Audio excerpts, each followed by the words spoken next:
ಮುಹೂರ್ತಗಳಲ್ಲಿ ಒಂದು ಏಪ್ರಿಲ್ 23 ಸ್ವಸ್ತಿಶ್ರೀ ಪರಾಭವನಾಮ ಸಂವತ್ಸರದ ಉತ್ತರಾಯಣ ವಸಂತ ಋತು ಚೈತ್ರಯುಕ್ತ ಮೇಷಮಾಸ 9ನೇ ದಿನದಂದು ಸಲ್ಲುವ ತಾರೀಕು 23/4/2026 ಗುರುವಾರ ದಿವಾಗಂಟೆ 7:40 ನಂತರ 9:30 ಒಳಗೆ ವೃಷಭ ಲಗ್ನದಲ್ಲಿ ಶ್ರೀದೇವರ ಪ್ರತಿಷ್ಠೆಗೆ ಶುಭ. ಅದು ಒಂದು ದಿನ. ಎರಡನೆಯದ್ದು ಸ್ವಸ್ತಿಶ್ರೀ ಪರಾಭವನಾಮ ಸಂವತ್ಸರದ ಉತ್ತರಾಯಣ ವಸಂತ ಋತು ವೈಶಾಖಯುಕ್ತ ಮೇಷಮಾಸ 26ನೇ ದಿನದಂದು ಸಲ್ಲುವ ತಾರೀಕು 10/5/2026 ರವಿವಾರ ದಿವಾಗಂಟೆ 7:30 ನಂತರ 8:05 ಒಳಗೆ ನಡೆಯುವ ವೃಷಭ ಲಗ್ನದಲ್ಲಿ ಶ್ರೀದೇವರ ಪ್ರತಿಷ್ಠೆಗೆ ಶುಭ. ಇವೆರಡು ಮುಹೂರ್ತಗಳನ್ನಾಗಿರುತ್ತದೆ ನಾವು ಕಂಡುಕೊಂಡಂಥದ್ದು. ಇನ್ನು ನಮ್ಮ ಆಡಳಿತದ ವಿಚಾರಗಳಾಗಿರಬಹುದು, ನಮ್ಮ ಮಠದ ಗುರುಗಳ ಅನುಕೂಲಗಳನ್ನು ನೋಡಿಕೊಂಡು ಅವುಗಳಲ್ಲಿ ಯಾವುದು ನಿಮಗೆ ಅನುಕೂಲವೋ ಅದನ್ನು ನೋಡಿ ತೀರ್ಮಾನ ಮಾಡಬಹುದು. ಏಪ್ರಿಲ್ 23 ಸೂಕ್ತ ಅಂತೇಳಿ ದೈವಜ್ಞರು ತಿಳಿಸಿರುವಂತಹದ್ದು. ಸಾಧ್ಯವಾದಷ್ಟು ಏಪ್ರಿಲ್ 23ನೇ ಮಾಡುವುದು ಉತ್ತಮ. ಪ್ರತಿಷ್ಠೆಗೆ ಪೂರ್ವಭಾವಿಯಾಗಿ ಗ್ರಹಶಾಂತಿ ಪ್ರಾಯಶ್ಚಿತ್ತಾದಿಗಳನ್ನು ಮಾಡಿಕೊಳ್ಳಬೇಕು. ಅದು ಆಚಾರ್ಯರಿಗೆ ಗೊತ್ತಿರುತ್ತದೆ. ಆದರೂ ಕೂಡ ಪ್ರತಿಷ್ಠಾ ಪೂರ್ವಭಾವಿಯಾಗಿ ಸಕಲ ಪ್ರಾಯಶ್ಚಿತ್ತಗಳು, ಗ್ರಹಶಾಂತಿಗಳು ಇವುಗಳೆಲ್ಲಗಳನ್ನು ಮಾಡಿಕೊಂಡು ಆ ಮುಹೂರ್ತದಲ್ಲಿ ದೇವರ ಪ್ರತಿಷ್ಠೆಯನ್ನು ಮಾಡಿಕೊಳ್ಳಬೇಕು.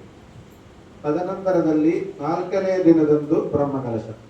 ಏಪ್ರಿಲ್ 23ನೇ ದಿನ 1ನೇ ದಿನ ಆಗಿ ಲೆಕ್ಕ ಹಾಕಿದರೆ 24ನೇ ತಾರೀಕು 2ನೇ ದಿನ, 25ನೇ ತಾರೀಕು 3ನೇ ದಿನ, 26ನೇ ತಾರೀಕು 4ನೇ ದಿನ.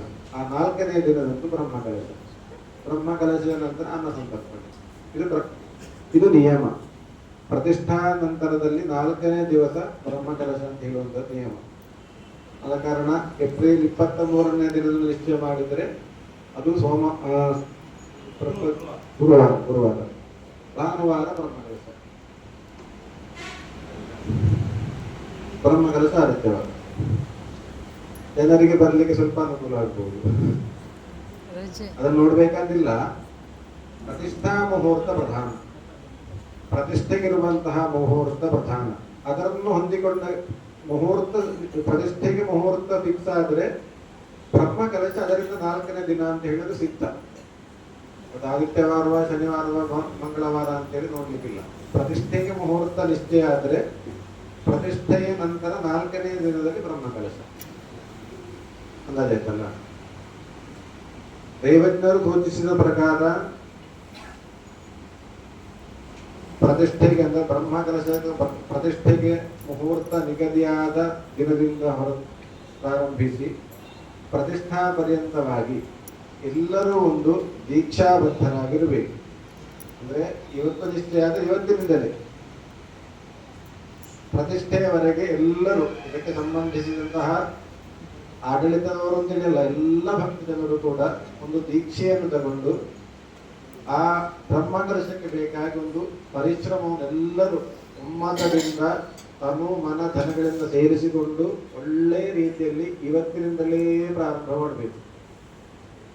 ಹಾಗಿದ್ದರೆ ಮಾತ್ರ ಆ ಬ್ರಹ್ಮಕಲಶದ ಸಮಯದಲ್ಲಿ ಒಳ್ಳೆಯ ಒಂದು ಫಲಿತಾಂಶ ನಾವು ಗಳಿಸಿಕೊಳ್ಳಲಿಕ್ಕೆ ಸಾಧ್ಯ. ಇಲ್ಲ ಅಂತ ಹೇಳಿದ್ರೆ ಕೆಲಸ ಮಾಡುವವರು ಮಾಡಿಕೊಂಡೇ ಇರ್ತಾರೆ, ಉಳಿದವರು ಪ್ರತಿಷ್ಠೆಗೆ ಕಾಣುವ ಅಂತೇಳಿ ಹೇಳ್ತಾರೆ. ಆ ರೀತಿಯಾದ ಮನೋಭಾವಗಳನ್ನೆಲ್ಲವನ್ನು ಬಿಟ್ಟು ಮನಸ್ಸಿನೊಳಗೆ ಏನು ಗೊಂದಲಗಳು ಅಥವಾ ಸಾಕಷ್ಟು ವಿಚಾರಗಳಿರಬಹುದು, ಒಮ್ಮತದಿಂದ ಇಲ್ಲದಿರಬಹುದು, ಅವುಗಳೆಲ್ಲವನ್ನು ಬದಿಗಿಟ್ಟು ದೇವರ ಕೆಲಸ ಅಂತ ಹೇಳುವ ಭಾವನೆಯಿಂದ ಒಮ್ಮತದಿಂದ ಮನಸ್ತಾಪನೆಲ್ಲವನ್ನು ಬಿಟ್ಟು ಒಮ್ಮತದಿಂದ ಕೆಲಸ ಮಾಡಿದರೆ ಆ ಪರಮಾತ್ಮನ ಅನುಗ್ರಹ ಅಂತ ಹೇಳುವ ಸಂಪೂರ್ಣವಾಗಿ ಎಲ್ಲರಿಗೂ ಬರುತ್ತದೆ ಅಂತ ಹೇಳುವುದು ಶಾಸ್ತ್ರ.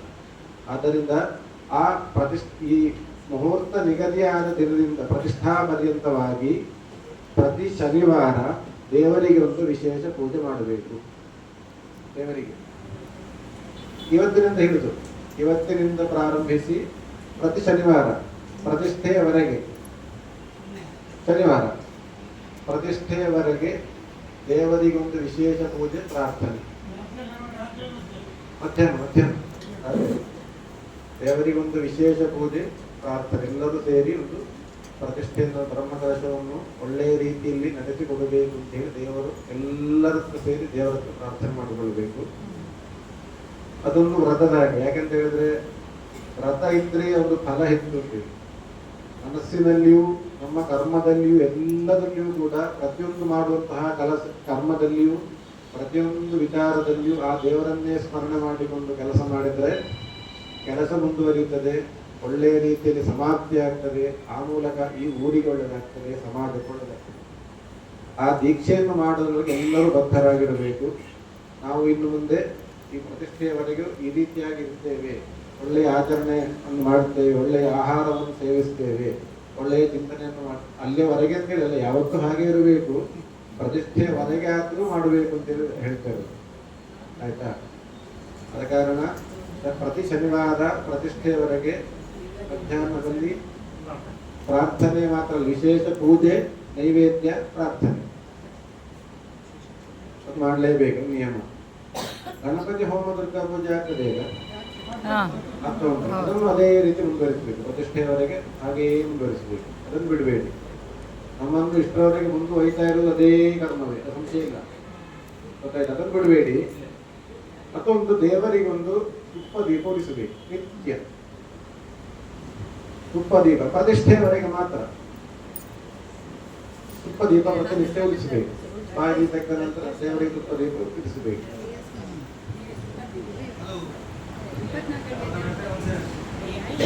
ಉಳಿಸುವುದಿಲ್ಲ, ನಂದಾದೀಪ ಅಂತೇಳಿ ಇಲ್ಲ, ಸಂಕಲ್ಪ ಇಲ್ಲ. ಒಳ್ಳೆಯ ದನದ ಊರಿನ ತುಪ್ಪ ಆಗಬೇಕು, ಪ್ಯಾಕೆಟ್ ಬೇಡ, ಊರಿನ ತುಪ್ಪ ಆಗಬೇಕು. ಯಾಕಂದ್ರೆ ಸಂಕಲ್ಪಗಳು ಬರಬೇಕು. ಗೊತ್ತಾಯ್ತಲ್ಲ? ಅದನ್ನು ಪ್ರತಿಷ್ಠೆಯವರೆಗೆ ಮುಗಿಸಿ ಒಂದು ದೇವರನ್ನು ಪ್ರಾರ್ಥನೆ, ಅದೊಂದು ದೇವರ ಹತ್ರ ಒಂದು ಮಾಡುವಂತ ಒಂದು ಪ್ರತಿಜ್ಞೆಯ ಸಂಕಲ್ಪದಲ್ಲಿ. ಗೊತ್ತಾಯ್ತಲ್ಲ? ಇವತ್ತಿನಿಂದ ಪ್ರಾರಂಭವಾಗಿ ಪ್ರತಿಷ್ಠಾ ಪರ್ಯಂತವಾಗಿ ನಮಗೆ ಸಾಕಷ್ಟು ಶಕ್ತಿಯನ್ನು ಕೊಡಬೇಕು. ಯಾಕೆಂದ್ರೆ ಇಂದಿನಿಂದ ನಾವು ಪ್ರಾರಂಭಿಸಿ ನಮಗೆ ಹಗಲು ರಾತ್ರಿ ನಾವು ಕೆಲಸ ಮಾಡಿದ್ರೆ ಆ ಸಮಯದಲ್ಲಿ ಒಂದು ಫಲಿತಾಂಶ ಕಾಣಲಿಕ್ಕೆ ಸಾಧ್ಯ. ಇಲ್ಲದಿದ್ದರೆ ಕೊನೆಯಲ್ಲಿ ಒಂದಷ್ಟು ಕೆಲಸಗಳು ಬಾಕಿ ಆಗುವುದು. ಹಾಗೆಲ್ಲ ಆಗದೆ ಸಂಪೂರ್ಣ ಪರಿಸಮಾಪ್ತಿ ಆಗಬೇಕು ಅಂತೇಳಿ ನಮ್ಮ ಸಂಕಲ್ಪದಲ್ಲಿ ಇರಬೇಕು.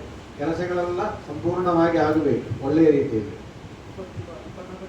ಇಲ್ಲ ಬಾಗಿಲು ತೆಗೆದಾಗ ಉರಿಸುವುದು, ಸಂಜೆಯು ಬಾಗಿಲು ತೆಗೆದಾಗ ಉರಿಸುವುದು. ಹೌದು, ನಾವು ದೇವರಿಗೆ ಪೂಜಿಸುವ ಹಾಗೆ ತುಪ್ಪ ದೀಪ ಈ ಪ್ರತಿಷ್ಠೆಯವರೆಗೆ ವಿಶೇಷವಾಗಿತ್ತು. ನಂದಾದೀಪ ಸಂಕಲ್ಪ ಇಲ್ಲ, 14 ಗಂಟೆ ಉರಿಬೇಕು ಅಂತ ಹೇಳೋ ಸಂಕಲ್ಪ ಇಲ್ಲ. ದೇವರನ್ನು ದೇವರ ಬಾಗಿಲು ತೆಗೆದಾಗ ಉರಿಸುವುದು ಪ್ರತಿಷ್ಠೆಯವರೆಗೆ, ಬಾಗಿಲು ಹಾಕುವಲ್ಲಿವರೆಗೆ. ಆಯ್ತಾ? ಪ್ರತಿ ಶನಿವಾರ ದೇವರಿಗೆ ವಿಶೇಷ ಪೂಜೆ, ಪ್ರಾರ್ಥನೆ, ಪ್ರತಿಷ್ಠೆಯವರೆಗೆ ಮಧ್ಯಾಹ್ನ ಹಾಗೆ ಮಾಡಿಕೊಂಡು ಬಂದಲ್ಲಿ ಈ ನಿಗದಿಪಡಿಸುವಂತಹ ಮುಹೂರ್ತದಲ್ಲಿ ಆ ದೇವರ ಪ್ರತಿಷ್ಠೆ ಆಗ್ತದೆ.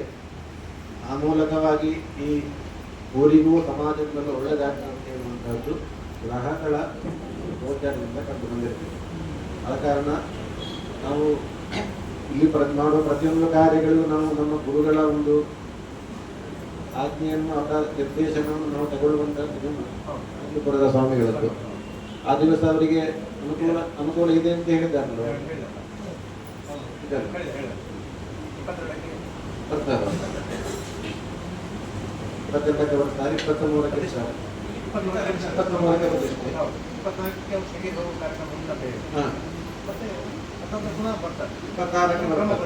ಬರ್ತಾರೆ. ಸರಿ.